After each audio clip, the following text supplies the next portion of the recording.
خداوند کے زندہ پاک کلام میں سے پیدائش کی کتاب اس کا 44 باب گمشدہ پیالہ۔ پھر اس نے اپنے گھر کے منتظم کو یہ حکم کیا کہ ان آدمیوں کے بوروں میں جتنا اناج وہ لے جا سکیں بھر دے، اور ہر شخص کی نقدی اسی کے بورے کے منہ میں رکھ دے، اور میرا چاندی کا پیالہ سب سے چھوٹے کے بورے کے منہ میں اس کی نقدی کے ساتھ رکھنا۔ چنانچہ اس نے یوسف کے فرمانے کے مطابق عمل کیا۔ صبح روشنی ہوتے ہی یہ آدمی اپنے گدھوں کے ساتھ رخصت کر دیے گئے۔ وہ شہر سے نکل کر ابھی دور بھی نہیں گئے تھے کہ یوسف نے اپنے گھر کے منتظم سے کہا، جا ان لوگوں کا پیچھا کر، اور جب تو ان کو جا لے تو ان سے کہنا کہ نیکی کے عوض تم نے بدی کیوں کی؟ کیا یہ وہی چیز نہیں جس سے میرا آقا پیتا اور اسی سے ٹھیک فال بھی کھولا کرتا ہے؟ تم نے جو یہ کیا سو برا کیا۔ اور اس نے ان کو جا لیا اور یہی باتیں ان سے کہیں۔ تب انہوں نے اس سے کہا کہ ہمارا خداوند ایسی باتیں کیوں کہتا ہے؟ خدا نہ کرے کہ تیرے خادم ایسا کام کریں۔ بھلا جو نقدی ہم کو اپنے بوروں کے منہ میں ملی، اسے تو ہم ملک کنعان سے تیرے پاس واپس لے آئے۔ پھر تیرے آقا کے گھر سے چاندی یا سونا کیوں کر چرا سکتے ہیں؟ سو تیرے خادموں میں سے جس کسی کے پاس وہ نکلے وہ مار دیا جائے، اور ہم بھی اپنے خداوند کے غلام ہو جائیں گے۔ اس نے کہا کہ تمہارا ہی کہنا صحیح، جس کے پاس وہ نکل آئے وہ میرا غلام ہوگا اور تم بے گناہ ٹھہرو گے۔ تب انہوں نے جلدی کی اور ایک ایک نے اپنا بورا زمین پر اتار لیا، اور ہر شخص نے اپنا بورا کھول دیا۔ سو وہ ڈھونڈنے لگا اور سب سے بڑے سے شروع کر کے سب سے چھوٹے پر تلاشی ختم کی، اور پیالہ بنیامین کے بورے میں ملا۔ تب انہوں نے اپنے پیراہن چاک کیے اور ہر ایک اپنے گدھے کو لاد کر الٹا شہر کو پھرا۔ اور یہودا اور اس کے بھائی یوسف کے گھر آئے، وہ اب تک وہیں تھا، سو وہ اس کے آگے زمین پر گرے۔ تب یوسف نے ان سے کہا، تم نے یہ کیسا کام کیا؟ کیا تم کو معلوم نہیں کہ مجھ سا آدمی ٹھیک فال کھولتا ہے؟ یہودا نے کہا کہ ہم اپنے خداوند سے کیا کہیں؟ ہم کیا بات کریں یا کیوں کر اپنے کو بری ٹھہرائیں؟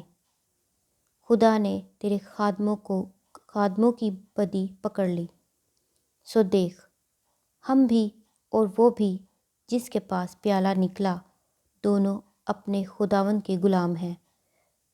اس نے کہا، خدا نہ کرے کہ میں ایسا کروں۔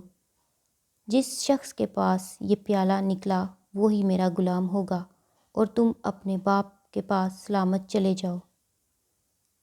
یہودا بنیامین کے لیے التجا کرتا ہے۔ تب یہودا اس کے نزدیک جا کر کہنے لگا، اے میرے خداوند، ذرا اپنے خادم کو اجازت دے کہ اپنے خداوند کے کان میں ایک بات کہے، اور تیرا غضب تیرے خادم پر نہ بھڑکے، کیونکہ تو فرعون کی مانند ہے۔ میرے خداوند نے اپنے خادموں سے سوال کیا تھا کہ تمہارا باپ یا تمہارا بھائی ہے؟ اور ہم نے اپنے خداوند سے کہا تھا کہ ہمارا ایک بوڑھا باپ ہے، اور اس کے بڑھاپے کا ایک چھوٹا لڑکا بھی ہے، اور اس کا بھائی مر گیا ہے، اور وہ اپنی ماں کا ایک ہی رہ گیا ہے، سو اس کا باپ اس پر جان دیتا ہے۔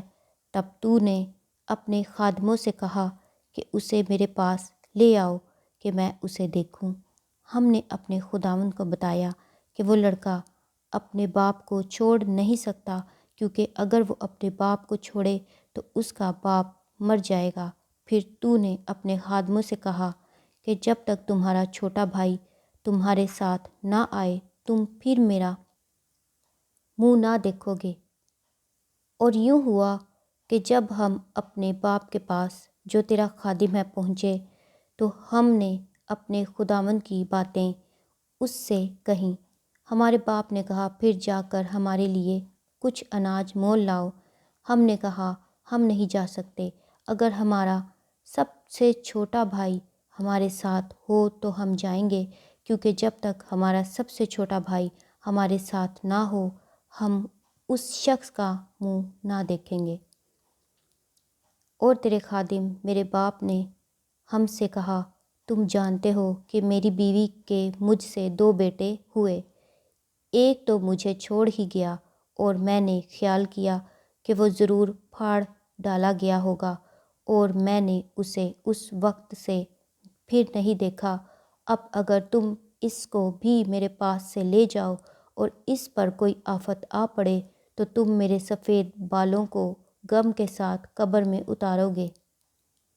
سو اب اگر میں تیرے خادم اپنے باپ کے پاس جاؤں اور یہ لڑکا ہمارے ساتھ نہ ہو تو چونکہ اس کی جان اس لڑکے کی جان کے ساتھ وابستہ ہے، وہ یہ دیکھ کر کہ لڑکا نہیں آیا مر جائے گا، اور تیرے خادم اپنے باپ کے جو تیرا خادم ہے سفید بالوں کو غم کے ساتھ قبر میں اتاریں گے، اور تیرا خادم اپنے باپ کے سامنے اس لڑکے کا ضامن بھی ہو چکا ہے، اور یہ کہا ہے کہ اگر میں اسے تیرے پاس واپس نہ پہنچا دوں تو میں ہمیشہ کے لیے اپنے باپ کا گنہگار ٹھہروں گا۔ اس لیے اب تیرے خادم کو اجازت ہو کہ وہ اس لڑکے کے بدلے اپنے خداوند کا غلام ہو کر رہ جائے، اور یہ لڑکا اپنے بھائیوں کے ساتھ چلا جائے، کیونکہ لڑکے کے بغیر میں کیا منہ لے کر اپنے باپ کے پاس جاؤں؟ کہیں ایسا نہ ہو کہ مجھے وہ مصیبت دیکھنی پڑے جو ایسے حال میں میرے باپ پر آئے گی۔